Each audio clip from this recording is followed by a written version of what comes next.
बठिंडा च खजाना मंत्री मनप्रीत बादल के दफ्तर के बाहर वधाई गई सुरक्षा, वड्डी गिणती च पुलिस बल तैनात। ठेका मुलाजम संघर्ष कमेटी के प्रदर्शन को लैके पुलिस की तैनाती। बहादुरगढ़ के एसपी को मिलने पहुंचे संयुक्त किसान मोर्चे के आगू, कहा टिकरी बॉर्डर से जिंदा सड़े शख्स के मामले के निरपक्ष जांच की करांगे मंग। आंदोलन को बदनाम करने की कोशिश करने लगाए गए इल्जाम। मिशन 2022 के लिए अकाली दल ने घड़ी रणनीति, प्रशांत किशोर के साथी सुनील कुमार दी सेवावां लवेगा अकाली दल। 2014 च पीके ते सुनील ने प्रधानमंत्री के लिए बनाई सी रणनीति। नहीं रहे महान एथलीट ते फ्लाइंग सिख मिल्खा सिंह, 91 साल की उम्र के पीजीआई के ले आखिरी सांस। कोरोना पॉजिटिव सन मिल्खा सिंह, अज शाम 5 बजे अंतिम संस्कार।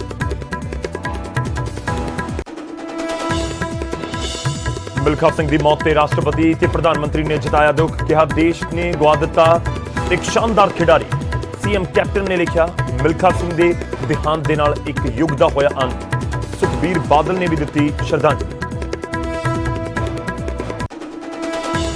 मिल्खा सिंह के देहांत के नाल खेड जगत के बॉलीवुड के विच भी सोग की लहर। सचिन तेंदुलकर, सहवाग, शाहरुख, प्रियंका चोपड़ा ने ट्वीट करके जताया दुख। जयपाल भुल्लर के घर के बाहर फिरोजपुर प्रशासन ने लगाए पोस्टर। कोर्ट के हुक्मां बाद प्रशासन हस्पताल की मॉर्चरी च रखना चाहता है जयपाल की लाश, पर परिवार नहीं है तैयार।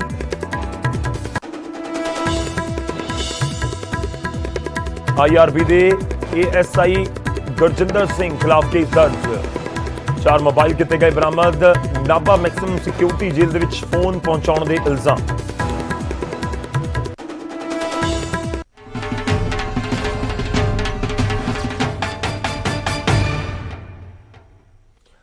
सत श्री अकाल, स्वागत है। गौरव शुक्ला मैं हाँ तुहाडे नाल बुलेटिन का आगाज करन जा रहा। सब तो पहला गल बठिंडा की। जी हाँ, बठिंडा तो इस समय खबर है कि मनप्रीत बादल सूबे के खजाना मंत्री के दफ्तर के बाहर सुरक्षा वधा दी गई है। पुख्ता सुरक्षा की गई है। वड्डी गिणती के पुलिस बल को तैनात किया गया। ठेका मुलाजम संघर्ष कमेटी के वलों प्रदर्शन किया जाना है। प्रदर्शन तो पहला पुलिस की तैयारी है। तो ठेका संघर्ष जो ठेका मुलाजम संघर्ष कमेटी है उसके वलों ऐलान किया गया कि असी खजाना मंत्री के दफ्तर के बाहर प्रदर्शन करांगे, घेराव करांगे। तो उस तो पहला ही पुलिस के वलों वड्डी गिणती के उत्थे तैनाती कर दी गई है। मुलाजमां की वड्डी गिणती के पुलिस मुलाजम तैनात किए गए हैं। सुरक्षा के पुख्ता इंतजाम किए गए हैं। खैर 6वें पे कमीशन तो बाद बहुत सारे लिए खुशखबरी आई होगी, या जो सफाई मुलाजम पक्के कर दिए गए तो लाजमी तौर पर उन्होंने लिए खुशखबरी है। इलैक्शन ईयर है तो हर कोई चाहता है कि या जथेबंदियां चाहदियां ने कि यह मौका है सरकार के उत्ते दबाव बना के अपनियां मंगां मनवाउण दा। तो किते ना किते उस स्ट्रैटेजी के तहत ही जथेबंदियां अगे वधियां हुईयां। प्रदर्शन तो पहला पुलिस की तैयारी है। सीधा तो लैके चलते हैं बठिंडा। साडे सहयोगी साडे नाल इस समय जुड़ रहे हैं सूरजपान। सूरज, जानना चाहांगे इस समय की कुछ उत्थे माहौल। देखो गौरव, जो गल की जाए ज्यों-ज्यों इलैक्शन का टाइम नेड़े आउंदा जांदा है उस टाइम नूं लैके धरने प्रदर्शन ने जिहड़े बठिंडा तेज होंदे जा रहे हैं। अज मनप्रीत बादल दफ्तर के बाहर पुलिस है जी काफी वड्डी गिनती इस करके तैनात की गई है कि ठेका संघर्ष मुलाजम मोर्चे के जिहड़े कारकुन ने उन्होंने अल्टीमेटम दिता सी कि 11:30 बजे के करीब या 12 बजे के करीब असीं मनप्रीत सिंह बादल दफ्तर के बाहर घेरांगे तो उत्थे असीं प्रदर्शन करांगे तो उसके बार के मूहरे बैठांगे। तां करके पुलिस पहले एक्टिव नजर आ रही है। पुलिस के काफी वड्डी गिनती में जिहड़े अधिकारी ने पुलिस के जिहड़े जवान ने उत्थे तैनात कर दिए गए हैं तां जो उस जगह के उपर प्रदर्शनकारी ना पहुंच सकन। उस तो पहला भी 2 तो 3 इस तरह के बैरीकेड लाए गए हैं जिस जगह के उपर इन्हां लोकां नूं पहुंचण ना दिता जाए तो उस जगह के उपर इन्हां नूं खदेड़ दिता जाए या उस जगह पर बिठा के इन्हां दी गलबात सुनी जाए। जी, उत्थे पहुंचने शुरू हो गए ने। कोई पॉइंट रखा गया इन्हां जथेबंदी के नुमाइंदियां दे वल्लों कि उत्थों लैके फिर असी मनप्रीत बादल के दफ्तर के वाल कूच करना, कोई इस तरीके की स्ट्रैटेजी? देखो हमेशा स्ट्रैटेजी बना के संघर्ष लड़े जाते हैं क्योंकि पहला इन्हें दफ्तर तो पहला 2 बैरीगेड आते हैं। उन्होंने बैरीगेडों के उपर भी रोकया जाएगा। हालांकि जो कारकुन ने वो इकट्ठा होना शुरू हो गए हैं। जो इकट्ठा होते हैं तो उस तो बाद अगे किस तरह उन्होंने मूव करना है, सड़क जाम करनी या मनप्रीत बादल के दफ्तर के वाल कूच करना, फिलहाल उन्होंने स्ट्रैटेजी का अगला हिस्सा है।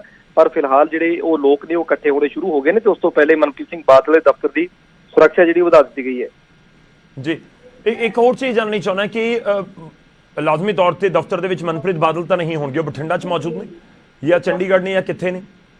बिल्कुल मनप्रीत बादल की गल की जाए तो हरेक शनिवार से एतवार मनप्रीत सिंह बादल बठिंडा ही होंगे ने, पर अज इस तरह की कोई इन्फॉर्मेशन नहीं है। हो सकता मनप्रीत सिंह बादल चंडीगढ़ आपके गृह क्षेत्र के होन ਪਰ ਜ਼ਿਆਦਾਤਰ ਉਮੀਦ ਇਹੀ ਹੁੰਦੀ ਹੈ ਕਿ ਸ਼ਨੀਵਾਰ ਤੇ ਐਤਵਾਰ ਮਨਪ੍ਰੀਤ ਸਿੰਘ ਬਾਦਲ ਬਠਿੰਡਾ ਦੇ ਏਰੀਏ ਦੇ ਵਿੱਚ ਘੁੰਮਦੇ ਨੇ, ਲੋਕਾਂ ਦੀਆਂ ਗੱਲਾਂ ਬਾਤਾਂ ਸੁਣਦੇ ਨੇ। ਇਸੇ ਚੀਜ਼ ਨੂੰ ਲੈ ਕੇ ਇਹਨਾਂ ਨੇ ਦਿਨ ਹੈ ਜਿਹੜਾ ਸ਼ਨੀਵਾਰ ਤੇ ਐਤਵਾਰ ਚੁਣਿਆ ਗਿਆ ਹੈਗਾ ਪ੍ਰਦਰਸ਼ਨ। ਸ਼ੁਕਰੀਆ, ਧੰਨਵਾਦ ਸਾਡੇ ਨਾਲ ਜੁੜਨ ਲਈ। ਇਸ ਪੂਰੀ ਗੱਲਬਾਤ ਲਈ ਨਜ਼ਰ ਤੁਸੀਂ ਬਣਾਈ ਰੱਖੋ, ਅਪਡੇਟ ਤੁਹਾਡੇ ਤੋਂ ਲੈਂਦੇ ਰਹਾਂਗੇ। ਤਾਂ ਜਿਹੜੇ ਠੇਕਾ ਮੁਲਾਜ਼ਮ ਸੰਘਰਸ਼ ਕਮੇਟੀ ਹੈ ਉਹਨਾਂ ਦੇ ਨੁਮਾਇੰਦਿਆਂ ਦੇ ਵੱਲੋਂ ਐਲਾਨ ਕੀਤਾ ਗਿਆ ਕਿ ਅਸੀਂ ਮਨਪ੍ਰੀਤ ਬਾਦਲ ਦੇ ਦਫ਼ਤਰ ਦਾ ਘਿਰਾਓ ਕਰਾਂਗੇ। ਉਸ ਤੋਂ ਬਾਅਦ ਪ੍ਰਸ਼ਾਸਨ ਨੇ ਜਿਹੜੇ ਕਦਮ ਚੁੱਕੇ ਨੇ, ਵੱਡੀ ਗਿਣਤੀ ਦੇ ਵਿੱਚ ਪੁਲਿਸ ਦੀ ਤੈਨਾਤੀ ਉੱਥੇ ਕਰ ਦਿੱਤੀ ਗਈ।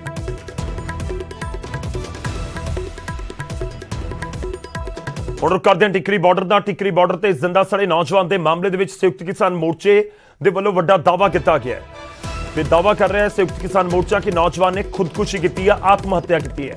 ਨਿਰਪੱਖ ਜਾਂਚ ਲਈ ਐਸਪੀ ਦੇ ਨਾਲ ਮੁਲਾਕਾਤ ਕਰਨਗੇ ਕਿਸਾਨ ਲੀਡਰ। ਥੋੜੀ ਦੇਰ ਦੇ ਵਿੱਚ ਕਿਸਾਨ ਅੰਦੋਲਨ ਨੂੰ ਬਦਨਾਮ ਕਰਨ ਦੀ ਸਾਜ਼ਿਸ਼ ਹੈ, ਇਹ ਵੀ ਇਲਜ਼ਾਮ ਲਗਾਏ ਗਏ ਨੇ। ਅੰਦੋਲਨ ਨੂੰ ਬਦਨਾਮ ਕਰਨ ਦੇ ਲਈ ਕਿਸਾਨਾਂ ਦਾ ਨਾਮ ਲਿਆ ਜਾ ਰਿਹਾ ਹੈ। ਕਿਸਾਨ ਅੰਦੋਲਨ ਤੇ ਇਲਜ਼ਾਮ ਲਗਾਉਣਾ ਬੀਜੇਪੀ ਦਾ ਕੰਮ ਹੈ, ਇਹ ਵੀ ਸੰਯੁਕਤ ਕਿਸਾਨ ਮੋਰਚੇ ਦੇ ਵੱਲੋਂ ਬਿਆਨ ਦਿੱਤਾ ਗਿਆ ਹੈ। तो अंदाजे कि एक शख्स की मौत हुई है, जिंदा सड़के शख्स की मौत हुई है तो उसनूं लैके ये इल्जाम लग रहे सी कि जो इल्जाम ने जो अंदोलन दे विच टिकरी बार्डर के उत्ते जो अंदोलन दे विच शामिल सन लोग, उन्हां दे उत्ते इल्जाम लग रहे सी। जींद दे रहण वाले 2 शख्स सी जिहड़े मुख मुलजम दसे जा रहे हैं, उन्हां दे विचों एक तां गिरफ्तार भी पुलिस ने कर लिया ते इस विचाले हुण जांच की भी मंग हो रही है क्योंकि संयुक्त किसान मोर्चा का इल्जाम लगा रहा है कि किसी ने नहीं बल्कि उस खुद शख्स ने खुदकुशी की है। तो हुण सवाल यही है कि आखिर इस मामले का सच की है कि सामने आ पाएगा, कदों आ पाएगा, आखिर शख्स की मौत किवें हुई है। परिवार इल्जाम लगा रहा है कि पुलिस की कार्रवाई ढिली है, जाम लगाया गया सी, वो जाम बेशक खोल दिता गया तो हुण एसपी नूं मिलण किसान लीडर पहुंच रहे हैं तो निरपक्ष जांच की मंग की जाए। किसान आंदोलन में आरोप लगाना भाजपा का काम है, समय समय में लगाती रही है, पर किसान आंदोलन का उसमें कोई हाथ नहीं है।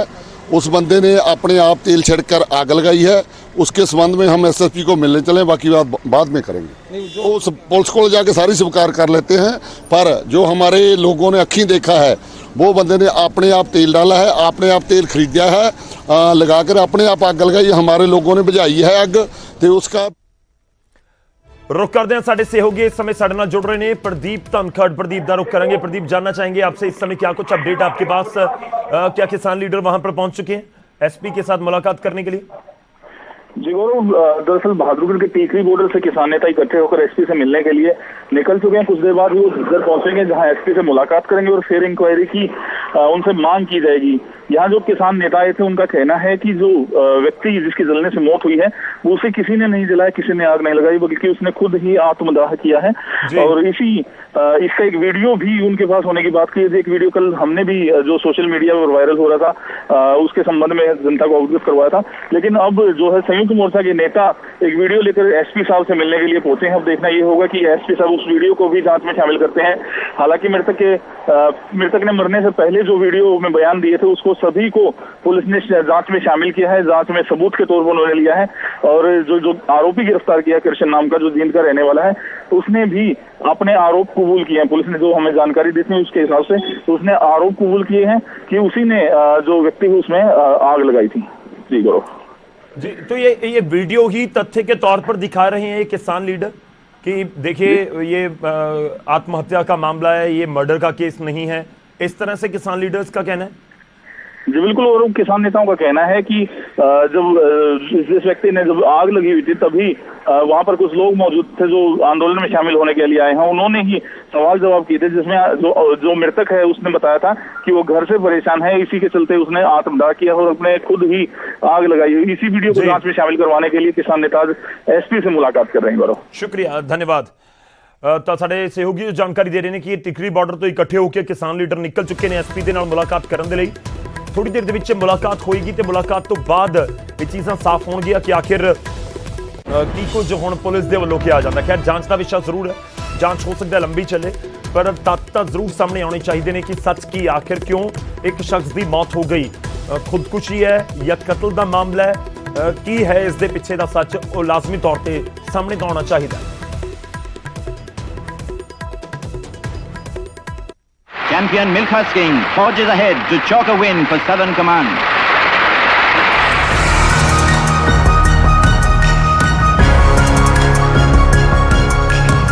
Milkha Singh establishes a new record timing of 46.1 seconds.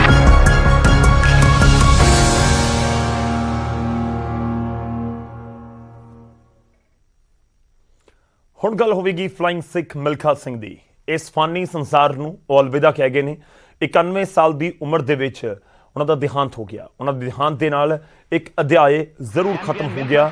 Hindustan ਦਾ ਨਾਮ ਦੁਨੀਆ ਭਰ ਦੇ ਵਿੱਚ ਚਮਕਾਉਣ ਵਾਲੇ ਮਿਲਖਾ ਸਿੰਘ ਨਹੀਂ ਰਹੇ। ਮਿਲਖਾ ਸਿੰਘ ਨੇ ਰਾਤ ਚੰਡੀਗੜ੍ਹ ਪੀਜੀਆਈ ਦੇ ਵਿੱਚ 11:30 ਵਜੇ ਦੇ ਕਰੀਬ ਆਖਰੀ ਸਾਹ ਲਏ। ਉਹਨਾਂ ਨੂੰ ਕਰੋਨਾ ਹੋਇਆ ਸੀ ਤੇ ਉਹ ਕਰੋਨਾ ਤੋਂ ਉੱਭਰ ਗਏ ਸਨ। ਹਾਲਾਂਕਿ ਜਦੋਂ ਕਰੋਨਾ ਹੋਇਆ ਥੋੜੀ ਆਕਸੀਜਨ ਦਾ ਲੈਵਲ ਘੱਟ ਹੋਇਆ ਤਾਂ ਫੋਰਟਿਸ ਦੇ ਵਿੱਚ ਦਾਖਲ ਕਰਵਾਇਆ ਗਿਆ। ਉਸ ਤੋਂ ਬਾਅਦ ਉਹ ਰਿਕਵਰ ਹੋਏ, ਘਰ ਚਲੇ ਗਏ ਸੀ। ਦੁਬਾਰਾ ਦਿੱਕਤ ਮਹਿਸੂਸ ਹੋਈ ਤਾਂ ਫਿਰ ਉਹਨਾਂ ਨੂੰ ਪੀਜੀਆਈ ਚੰਡੀਗੜ੍ਹ ਦਾਖਲ ਕਰਵਾਇਆ ਗਿਆ। ਸਿਹਤ ਵਿੱਚ ਸੁਧਾਰ ਹੋਣ ਲੱਗਿਆ ਸੀ ਪਰ ਆਖਿਰ ਉਹ ਜ਼ਿੰਦਗੀ ਦੀ ਜੰਗ ਹਾਰ ਗਏ। 5 ਦਿਨ ਪਹਿਲਾਂ ਹੀ ਉਹਨਾਂ ਦੀ ਪਤਨੀ ਨਿਰਮਲ ਮਿਲਖਾ ਸਿੰਘ ਕਰੋਨਾ ਦੀ ਵਜ੍ਹਾ ਨਾਲ ਉਹਨਾਂ ਦੀ ਮੌਤ ਹੋਈ ਸੀ। ਮਿਲਖਾ ਸਿੰਘ ਦੇਸ਼ ਦੇ ਮਹਾਨ ਐਥਲੀਟ ਸਨ ਤੇ ਉਹ ਫਲਾइंग ਸਿੱਖ ਦੇ ਵਜੋਂ ਮਸ਼ਹੂਰ ਹੋਏ। ਉਹਨਾਂ ਦੇਸ਼ ਦੇ ਲਈ ਰੇਸ ਦੇ ਟਰੈਕ ਦੇ ਉੱਤੇ ਕਈ ਮੈਡਲ ਜਿੱਤੇ, ਕੌਮਾਂਤਰੀ ਪੱਧਰ ਦੇ ਉੱਤੇ ਦੇਸ਼ ਦਾ ਨਾਮ ਰੌਸ਼ਨ ਕੀਤਾ। ਉਹਨਾਂ ਦੀਆਂ ਇਹਨਾਂ ਪ੍ਰਾਪਤੀਆਂ ਦੇ ਬਦਲੇ ਭਾਰਤ ਸਰਕਾਰ ਦੇ ਵੱਲੋਂ ਉਹਨਾਂ ਨੂੰ ਪਦਮ ਸ਼੍ਰੀ ਅਵਾਰਡ ਦੇ ਨਾਲ ਵੀ ਸਨਮਾਨਿਤ ਕੀਤਾ ਗਿਆ। ਉਹਨਾਂ ਦੀ ਜ਼ਿੰਦਗੀ ਇੱਕ ਪ੍ਰੇਰਨਾਦਾਇਕ, ਉਹਨਾਂ ਦੇ ਉੱਤੇ ਬਣੀ ਫਿਲਮ ਜਿਸ ਦੇ ਜ਼ਰੀਏ ਉਹਨਾਂ ਦੀ ਜ਼ਿੰਦਗੀ ਬਾਰੇ ਹੋਰ ਡੂੰਘਾਈ ਦੇ ਨਾਲ ਲੋਕਾਂ ਨੂੰ ਪਤਾ ਵੀ ਲੱਗਿਆ। ਤੇ ਮਿਲਖਾ ਸਿੰਘ ਦੀ ਜ਼ਿੰਦਾਦਿਲੀ ਵੀ ਇਸ ਤਰੀਕੇ ਨਾਲ ਸੀ ਕਿ 91 ਸਾਲ ਦੀ ਉਮਰ, ਕਰੋਨਾ ਹੋਣ ਤੋਂ ਪਹਿਲਾਂ ਦੀ ਗੱਲ ਕਰੀਏ ਤਾਂ ਬਿਲਕੁਲ ਐਕਟਿਵ ਤੇ ਫਿਟ ਨਜ਼ਰ ਆਉਂਦੇ ਸੀ। ਜਦੋਂ ਮੀਡੀਆ ਨਾਲ ਗੱਲ ਕਰਨੀ ਜਾਂ ਕਿਸੇ ਹੋਰ ਸਟੇਜ ਦੇ ਉੱਤੇ ਮਿਲਖਾ ਸਿੰਘ ਨੇ ਪਹੁੰਚਣਾ, ਖੈਰ 91 ਸਾਲ ਦੀ ਉਮਰ ਦੇ ਵਿੱਚ ਉਹ ਅਲਵਿਦਾ ਕਹਿ ਗਏ ਨੇ। ਚੰਡੀਗੜ੍ਹ ਦੇ ਵਿੱਚ ਰਹਿ ਰਹੇ ਸੀ ਤੇ ਮਿਲਖਾ ਸਿੰਘ ਦੇ ਬੇਟੇ ਦੇ ਵੱਲੋਂ ਇਹ ਜਾਣਕਾਰੀ ਦਿੱਤੀ ਗਈ। ਉਹਨਾਂ ਦੇ ਬੇਟੇ ਜੀਵ ਮਿਲਖਾ ਸਿੰਘ ਤੇ ਉਹਨਾਂ ਦੀਆਂ 3 ਬੇਟੀਆਂ ਇੱਕ ਹਫ਼ਤੇ ਦੇ ਵਿੱਚ ਹੀ ਮਾਤਾ ਪਿਤਾ ਦਾ ਸਾਇਆ ਉਹਨਾਂ ਦੇ ਸਿਰ ਦੇ ਉੱਤੋਂ ਉੱਠ ਗਿਆ। ਇਸ ਪਰਿਵਾਰ ਦੇ ਵਿੱਚੋਂ ਦੋਵੇਂ ਜੀ ਚਲੇ ਗਏ ਨੇ ਤੇ ਹੁਣ ਉਹਨਾਂ ਨੂੰ ਸ਼ਰਧਾਂਜਲੀ ਦਿੱਤੀ ਜਾ ਰਹੀ ਹੈ। 1956 ਦੇ ਵਿੱਚ ਆਸਟ੍ਰੇਲੀਆ ਦੇ ਵਿੱਚ ਮੈਲਬਰਨ ਓਲੰਪਿਕ ਦੇ ਵਿੱਚ 400 ਮੀਟਰ ਦੌੜ ਦੇ ਵਿੱਚ ਉਹਨਾਂ ਨੇ ਹਿੱਸਾ ਲਿਆ। ਇਹ ਵੱਖ-ਵੱਖ ਉਹਨਾਂ ਦੀਆਂ ਪ੍ਰਾਪਤੀਆਂ ਨੇ, ਚਾਹੇ ਉਹ ਕਾਮਨਵੈਲਥ ਗੇਮਸ ਹੋਣ, ਏਸ਼ੀਅਨ ਗੇਮਸ ਹੋਣ ਜਾਂ ਫਿਰ ਓਲੰਪਿਕਸ ਗੇਮਸ ਹੋਣ, ਜਿਸ ਦੇ ਵਿੱਚ ਉਹਨਾਂ ਨੇ ਦੇਸ਼ ਦੀ ਨੁਮਾਇੰਦਗੀ ਕੀਤੀ। ਹਾਲਾਂਕਿ ਮਿਲਖਾ ਸਿੰਘ ਓਲੰਪਿਕਸ ਦੇ ਵਿੱਚ ਕਦੇ ਮੈਡਲ ਤਾਂ ਦੇਸ਼ ਦੇ ਲਈ ਨਹੀਂ ਜਿੱਤ ਸਕੇ ਪਰ ਬਹੁਤ ਕਰੀਬ ਸੀ ਤੇ ਉਸ ਸਮੇਂ ਵੀ ਜਿਸ ਤਰੀਕੇ ਨਾਲ ਉਹਨਾਂ ਦੇ ਵੱਲੋਂ ਰਿਕਾਰਡ ਬਣਾਏ ਗਏ ਉਹ ਅੱਜ ਵੀ ਯਾਦ ਕੀਤੇ ਜਾਂਦੇ ਨੇ। ਏਸ਼ੀਅਨ ਗੇਮਸ ਦੇ ਵਿੱਚ ਮੈਡਲ ਜਿੱਤਣਾ ਬਹੁਤ ਵੱਡੀ ਪ੍ਰਾਪਤੀ ਹੈ। ਕਾਮਨਵੈਲਥ ਗੇਮਸ ਦੇ ਵਿੱਚ ਰਿਪਰੈਜ਼ੈਂਟ ਕਰਨਾ, ਦੇਸ਼ ਨੂੰ 골ਡ ਮੈਡਲ ਜਿੱਤਣਾ ਬਹੁਤ ਵੱਡੀ ਪ੍ਰਾਪਤੀ ਹੈ, ਅਸੀਂ ਸਾਰੇ ਜਾਣਦੇ ਹਾਂ। ਤੇ ਮਿਲਖਾ ਸਿੰਘ ਨੇ ਉਹ ਪ੍ਰਾਪਤੀਆਂ ਹਾਸਲ ਕੀਤੀਆਂ। ਪਾਕਿਸਤਾਨ ਦੇ ਨਾਲ ਪਿਛੋਕੜ, ਕਿਉਂਕਿ ਉਹਨਾਂ ਦਾ ਜਨਮ ਉੱਥੇ ਹੋਇਆ ਸੀ। ਪਰਿਵਾਰ 47 ਦੀ ਵੰਡ ਦੇ ਸਮੇਂ ਹਿੰਦੁਸਤਾਨ ਆਉਣਾ ਪਿਆ ਪਰਿਵਾਰ ਦੇ, ਕਿਉਂਕਿ ਇਹ ਫਿਲਮ ਜਿਹੜੀ ਉਹਨਾਂ ਦੇ ਉੱਤੇ ਬਣੀ ਉਸਨੇ ਵੀ ਬਹੁਤ ਕੁਝ ਦੱਸਿਆ ਕਿ ਕਿਸ ਦੌਰ ਦੇ ਵਿੱਚੋਂ ਮਿਲਖਾ ਸਿੰਘ ਨਿਕਲੇ, ਕਿਵੇਂ ਉਹ ਪਾਕਿਸਤਾਨ ਤੋਂ ਹਿੰਦੁਸਤਾਨ ਆਏ ਤੇ ਉਸ ਤੋਂ ਬਾਅਦ ਕਿਵੇਂ ਉਹਨਾਂ ਨੇ ਆਪਣੀ ਜਰਨੀ ਨੂੰ ਅੱਗੇ ਸਟਾਰਟ ਕੀਤਾ, ਕਿਵੇਂ ਫੌਜ ਦੇ ਵਿੱਚ ਗਏ ਤੇ ਉਸ ਤੋਂ ਬਾਅਦ ਉਹਨਾਂ ਨੇ ਦੌੜਨਾ ਸ਼ੁਰੂ ਕੀਤਾ ਤੇ ਦੇਸ਼ ਦਾ ਨਾਮ ਕੌਮਾਂਤਰੀ ਪੱਧਰ ਦੇ ਉੱਤੇ ਰੌਸ਼ਨ ਕੀਤਾ। ਅੱਜ ਹਰ ਕਿਸੇ ਹਿੰਦੁਸਤਾਨੀ ਦੀ ਜ਼ੁਬਾਨ ਦੇ ਉੱਤੇ, ਖੇਡ ਪ੍ਰੇਮੀ ਦੀ ਜ਼ੁਬਾਨ ਦੇ ਉੱਤੇ, ਦੁਨੀਆ ਭਰ ਦੇ ਵਿੱਚ ਲੋਕਾਂ ਦੀ ਜ਼ੁਬਾਨ ਦੇ ਉੱਤੇ ਮਿਲਖਾ ਸਿੰਘ ਦਾ ਨਾਮ ਹੈ। ਉਹਨਾਂ ਨੂੰ ਯਾਦ ਕੀਤਾ ਜਾ ਰਿਹਾ ਹੈ, ਸ਼ਰਧਾਂਜਲੀ ਦਿੱਤੀ ਜਾ ਰਹੀ ਹੈ। मैं भगवान से प्रार्थना करता हूं कि उनको अपने चरणों में स्थान दे, उनकी आत्मा को शांति मिले और परिवार को दुख सहने की शक्ति मिले। मिल्खा सिंह जी भारतीय खेलों की दुनिया के एक नायाब हीरे थे जिन्होंने खेलों को आगे बढ़ाने में बहुत बड़ा योगदान दिया। खिलाड़ी क्या होता है उसके मायने बताए। छोटा बच्चा जब भागता है तो बोलते हैं कि मिल्खा सिंह बनना है तेरे को। ਤਾਂ ਮਿਲਖਾ ਸਿੰਘ ਨਹੀਂ ਰਹੇ ਨੇ ਸਾਡੇ ਵਿਚਾਲੇ। 91 ਸਾਲ ਦੀ ਉਮਰ ਦੇ ਵਿੱਚ ਉਹਨਾਂ ਨੇ ਆਖਰੀ ਸਾਹ ਲਏ ਨੇ। ਇਸ ਸਮੇਂ ਸਾਡੇ ਨਾਲ ਸੁਮਨ ਰਾਵਤ ਜੀ ਜੁੜ ਰਹੇ ਨੇ। ਉਹ ਇਹ ਖੁਦ ਦੌੜਾਕ ਰਹੇ ਨੇ ਤੇ ਲਾਜ਼ਮੀ ਤੌਰ ਦੇ ਉੱਤੇ ਕਿਉਂਕਿ ਇੰਡੀਆ ਦੇ ਵਿੱਚ ਜਿਹੜੇ ਸਪੋਰਟਸ ਦੇ ਨਾਲ ਜੁੜੇ ਹੋਏ ਲੋਕ ਨੇ, ਚਾਹੇ ਉਹ ਕਿਸੇ ਵੀ ਗੇਮ ਦੇ ਨਾਲ ਹੋਣ, ਤਾਂ ਉਹ ਮਿਲਖਾ ਸਿੰਘ ਨੂੰ ਜਾਂ ਮਿਲਖਾ ਸਿੰਘ ਦੇ ਨਾਲ ਖੁਦ ਨੂੰ ਜੁੜਿਆ ਹੋਇਆ ਜ਼ਰੂਰ महसूस करते हैं। सुमन रावत जी, स्वागत है आपका। फर्स्ट रिएक्शन आपका, किस तरह से आप आज याद कर रहे हैं मिल्खा सिंह जी को? पूरी दुनिया उनको याद करिए, आप किस तरह से खुद को, अपने स्पोर्ट्स को उनके साथ जोड़ती हैं?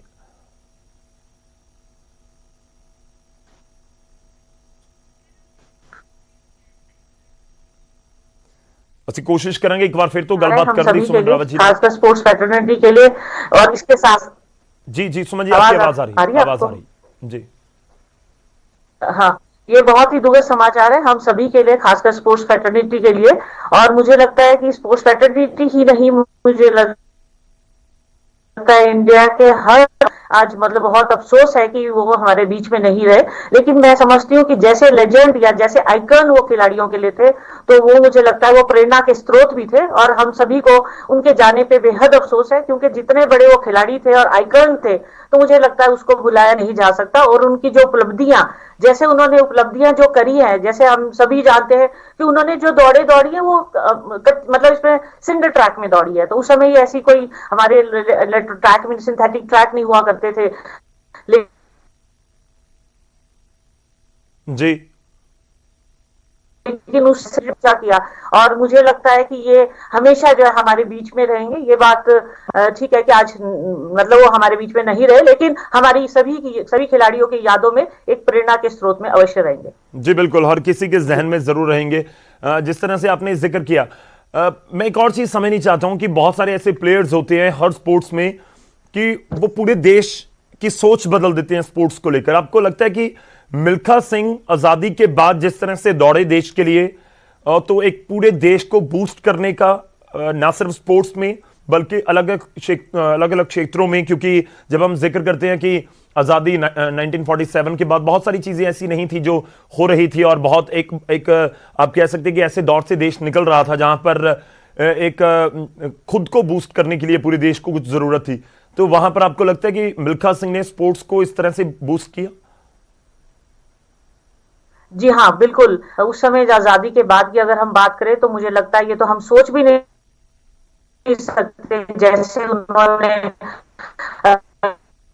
स्पोर्ट्स में वो आगे बढ़े और उनको मतलब उसके बाद ये स्पोर्ट्स आएंगे उस समय जो मतलब, तो ऐसे में भी मतलब तो उन्होंने फिर भी उस अपने जज्बे को जो है वो इतना बरकरार रखा और उसके साथ उन्होंने प्रैक्टिस करी। प्रैक्टिस के बाद जो है वो उन्होंने भारत का नाम, तो मुझे लगता है ये अपने आप में ही एक प्रेरणा के स्रोत रहे हैं। और उस खासकर उस जमाने में, आज पूरी फैसिलिटी है लेकिन उस समय फैसिलिटी नहीं थी। और उस समय अगर हम ये बात करें कि भी आजादी की बात करें तो उस समय तो सभी को बहुत मुश्किल था कि भी इंडिया का नाम कैसे ऊंचा करना, लेकिन उस समय ऐसे वक्त पे उन्होंने हमारे इंडिया का जो झंडा है वो बुलंद किया। जी सुमन जी, आप खुद एशियन गेम्स में रिप्रेजेंट देश को कर चुकी हैं, अगर ये भी बता पाएं कि एशियन गेम्स प्रदेशवासियों को जरूर। जी जी, मैं माफी चाहूंगा, बीच में आपको मैं रुक रहा था, मेरी आवाज उम्मीद है आप तक पहुंच रही होगी। मैं एशियन गेम्स का जिक्र कर रहा था कि मिल्खा सिंह जी को हम याद कर रहे हैं उनके एशियन गेम्स के मेडल्स के लिए, ओलंपिक्स में उनकी रिप्रेजेंटेशन के लिए। एशियन गेम्स में आप खुद देश को रिप्रेजेंट कर चुकी हैं। समझना चाहेंगे कि एशियन गेम्स का प्रेशर कैसा होता है जब आप हिंदुस्तान जैसे बड़े देश को रिप्रेजेंट कर रहे हैं?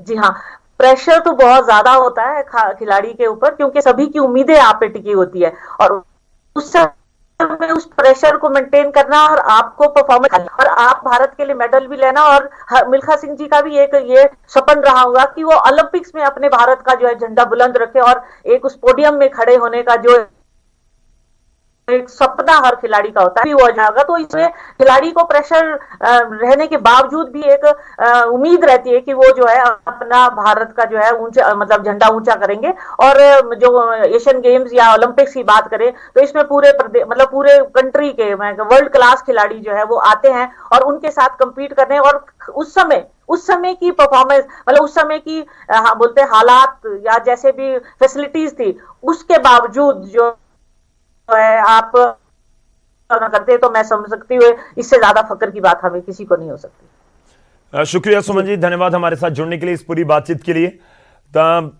सुमन जी की तरह पूरा देश इस समय याद कर रहा है मिल्खा सिंह जी ਨੂੰ।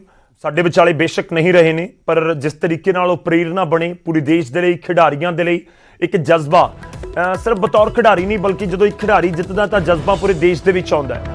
ਉਹ ਚਾਹੇ ਕਿਸੇ ਵੀ ਫੀਲਡ ਦਾ ਕੋਈ ਸ਼ਖਸ ਕਿਉਂ ਨਾ ਹੋਵੇ, ਕਿਸੇ ਵੀ ਖੇਤਰ ਦਾ ਕੋਈ ਸ਼ਖਸ ਕਿਉਂ ਨਾ ਹੋਵੇ, ਅੱਜ ਯਾਦ ਕਰ ਰਿਹਾ ਉਹਨਾਂ ਨੂੰ ਹਰ ਕੋਈ। ਦੇਸ਼ ਦੀ ਹਰ ਛੋਟੀ ਵੱਡੀ ਸ਼ਖਸੀਅਤ ਉਹਨਾਂ ਨੂੰ ਟਵੀਟ ਕਰਕੇ ਜਾਂ ਆਪਣੇ ਪੱਧਰ ਤੇ ਜਿਸ ਤਰੀਕੇ ਨਾਲ ਵੀ ਹੈ ਉਹ ਯਾਦ ਕਰ ਰਹੇ ਨੇ। ਮਿਲਖਾ ਸਿੰਘ ਨਹੀਂ ਰਹੇ ਨੇ ਸਾਡੇ ਵਿਚਾਲੇ, कोरोना तो पीड़ित सी, उस तो रिकवर किया, पर फिर भी उस जिंदगी की जंग हार चुके ने। करीब 5 दिन पहला उन्होंने पत्नी की मौत हुई सी ते शुक्रवार रात 11:30 बजे उन्होंने आखिरी सांस ले PGI चंडीगढ़ में। भारत का नाम रोशन करने वाले श्री मिल्खा सिंह जी के बारे में सुनकर बड़ा दुख हुआ। आज हिंदुस्तान ने खेल जगत के एक अनूठे सितारे को खो दिया है। कल तक वो हमारे बीच में थे, विश्वास नहीं हो रहा कि आज वो हमारे बीच में नहीं रहे। मैं भगवान से प्रार्थना करूंगी कि भगवान उनकी आत्मा को शांति दे और अपने श्री चरणों में उनको स्थान दे। और सभी खिलाड़ियों से भी आग्रह करूंगी कि आज 2 मिनट का मौन धारण कर उनको श्रद्धांजलि अर्पित करें। एक छोटे ਜਿਹੇ ब्रेक ਲਈ रुक रहे हैं, वापस आवांगे कुछ और खबरें। Champion Milkha Singh forges ahead to chalk a win for Southern Command.